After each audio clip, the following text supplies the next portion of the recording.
Welcome back to Teacher Education Part 3 for SCI 395. We're moving along now to slide 12, which deals with the practicum. This happens at the end of your courses and has two elements. One is a broad orientation to schools and the other classroom practice. These can last 2, 4, or 1/2 week sessions and give you a chance to reflect on teaching as a profession. These aren't marked, so you can just try to enjoy teaching and see if it's really the career you want. Slide 13. Okay, there we go. Internship is also known as practice teaching. Currently, this is a 5-week classroom experience at OISE. Many may do it differently, and there isn't time to explore all the other schools' ways of doing things. And when I say it's a classroom experience at OISE, what I mean is that OISE arranges for you to have a classroom experience. You don't have to arrange this yourself. The idea of the internship is to get you into the classroom and experience things from the other side of teaching. It's very different being a teacher than being a student. One thing to note is that internships can take place at places like the Ontario Science Centre. If you can do something like that, it will be both interesting and valuable. Okay, we're moving ahead to slide 14. There we go. The fine print. At this point, pause the video and read this. I've mentioned it already, but it's worth reiterating. Your professional life as a teacher is literally governed by a legal document called the Education Act. You are bound by it, and it limits what you can and cannot do as a teacher. So pause it for a second. Read it.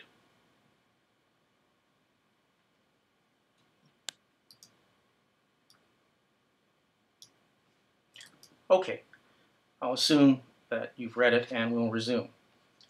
Slide 15 just says the Ontario College of Teachers and contains a link to it. I will also post this link in Knowledge Forum. So, the College of Teachers, as I've said, rules the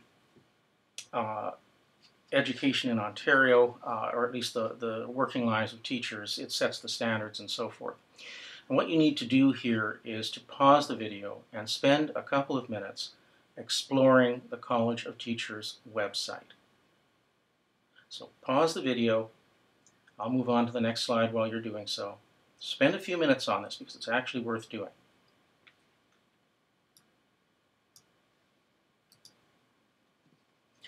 Okay, again, I'm assuming you used the pause button, so we'll resume. Slide 16 is the OCT, Ontario College of Teacher competencies. I really don't know what to say about this slide. When I first created it a couple of years back, new teachers within 2 years of graduating had to demonstrate for their principals certain competencies in order to receive a permanent certification from the College of Teachers. However, as I searched for it this week, it seems to no longer be on the OCT website. I suspect that with the difficulty some teachers are having finding jobs, this has become an impossible to fulfill condition and has been removed. But I'm not sure. So be prepared that it could still exist or be reinstated at any time, and it may apply only when you get a job. So you might have to be prepared for that. Okay, we're going to move ahead to slide 17. This is an important one. Additional qualifications. We've mentioned this already, but to reiterate, there are 2 kinds of additional qualifications you can get to enhance both your knowledge and your employability. Additional qualifications, or AQ courses, extend your current teaching subjects. Additional basic qualification courses, ABQ courses, increase the number of your teaching subjects. Both are sometimes put under the umbrella term continuing teacher education. Science teachers, in particular, can have problems with some of these. Some officially recognized courses are regular university courses, and as such may have a lab component. These can be taken during May to August, but since teachers are working in May and June, you would have to take a night course. But to save money, many universities won't run lab courses at night. One of my former colleagues had a very difficult time completing one final qualification as he couldn't find, for years, a course he could take that was acceptable to the College of Teachers. So that can be a problem. Moving along to slide 18. Regular ABQ courses. Pause the video for a few seconds and read the slide.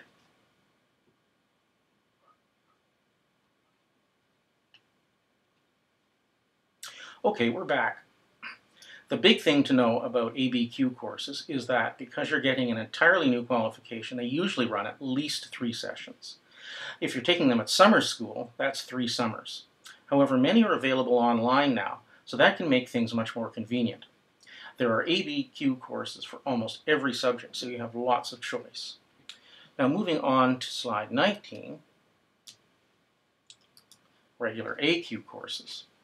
These used to be 1-session courses for the most part, but are often now 3 sessions, and they lead to specialist qualifications. If you want to become a department head, you will need to get some kind of specialist qualification in the subject area of your department. So if you're in the chemistry physics department or chemistry biology department, you'll need either chemistry, physics, or biology, depending. You don't have to get both, but you have to have one. If you pause the slide, you can see 3 of the newer AQ courses that are being offered.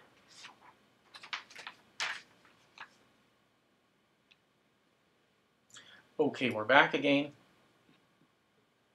and we're going to look at slide 20, which is the Ontario College of Teachers' new additional qualifications page. If you still have the OCT website open, pause this video and go to it and search for new AQ courses. They will give you a list of about 20 or so new or recently added courses. Spend a minute looking at these, as you might find some you're really interested in. And moving along to slide 21. AQ course providers. This is again a link to the Ontario College of Teachers website. If for any reason it doesn't work for you, and it certainly won't work if you click it on the video. The video is a screen video of the PowerPoint show. You can just go to the OCT website and search for AQ course providers. There is an extensive list of these, and there are quite a few of them. As many of these courses are online now, geographical location isn't as much of a factor as it used to be. So if you lived in Peterborough before, you were pretty much restricted to what Trent might offer. But now, because of the online stuff, you might find the course you want at some other university that's quite distant. However, you would have to take it online and be prepared to do that. Okay, moving along to the final slide, slide 22. But wait, folks, there's more, and I'm talking about graduate studies. If you feel that you want to teach at a university or community college, or in some cases in business settings, then graduate school is something you have to consider. Slide 22 provides links to various graduate schools. Again, you can't link it off the video. You're going to have to download the slideshow from Knowledge Forum. But it provides links to various graduate schools. You can look these up for yourself, though. This is not an exhaustive list, just some common ones, including OISE, Brock University, and Athabasca University. Now, I actually lied a little bit about the latter because it's not as common. You'd need to check with the College of Teachers to find out if the out-of-province program you're considering is acceptable to them. Most from Canadian universities will be acceptable, but it never hurts to check. However, if your goal is to teach at a college or university, that's not so critical, as the College of Teachers has no jurisdiction over them. So to sum up here, as I said at the outset, I expect teachers will soon be expected to have to go through some formally recognized program of professional development, the same as other professions. This isn't a bad thing, but will probably be run through the AQ or ABQ system already in place, and you will need to factor this possibility into your future plans. This ends Part 3 of the Teacher Education session and concludes this webcast.